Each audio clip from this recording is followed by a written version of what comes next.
Bonjour à tous, Alexandra Iteanu, avocate au cabinet Iteanu Avocat, responsable du pôle Data et RGPD. En cette journée du Data Center, j'aimerais vous parler du sujet suivant qui est la notion de risque et la sensibilisation des équipes au sein des data centers.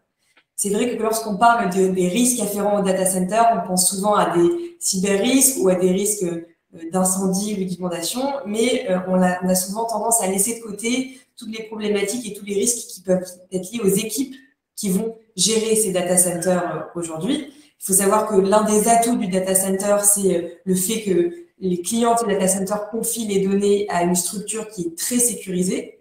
Et donc, cette sécurité, elle est là pour pallier deux formes de risques. Il y a un premier qui est un risque physique qui peuvent être liés à des intrusions externes. Et un second risque qui est un risque évidemment numérique avec des cyberattaques, etc.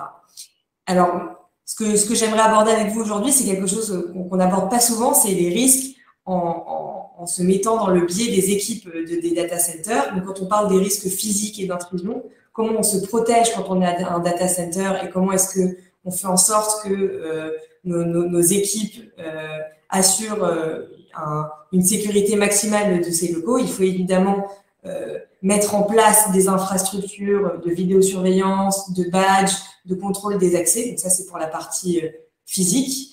Évidemment, on a des cas où certains clients des data centers peuvent demander plus de sécurité. Ça arrive. Dans ce cas-là, c'est une négociation évidemment contractuelle où le data center va proposer une protection, on va dire, standard. Et chaque client pourra plus ou moins accroître cette protection en rajoutant, par exemple, des caméras de vidéosurveillance, des systèmes de badges supplémentaires, etc. Donc ça, c'est une première manière de pallier au risque d'intrusion physique.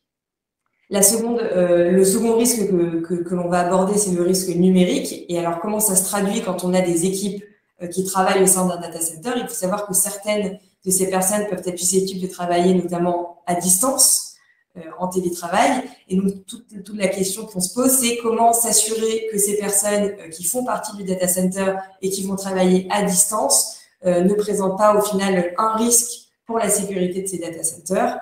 Dans ce cas-là, on encourage bien évidemment à mettre des contrôles des accès sur les postes des employés qui travailleraient à distance, à s'assurer que ces accès sont limités, mais également qu'ils sont tracés avec des systèmes, par exemple, de journalisation et des plages horaires strictes et dédiées pour chaque employé en fonction de sa mission.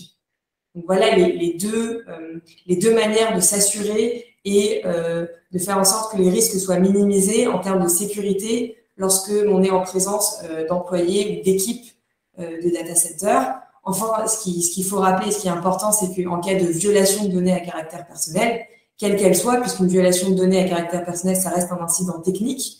Je rappelle que c'est un incident qui peut être accidentel, qui n'est pas forcément volontaire. Donc, ça peut être le fait d'un employé qui ferme mal une des portes des serveurs ou qui déclenche malencontreusement un incident, etc.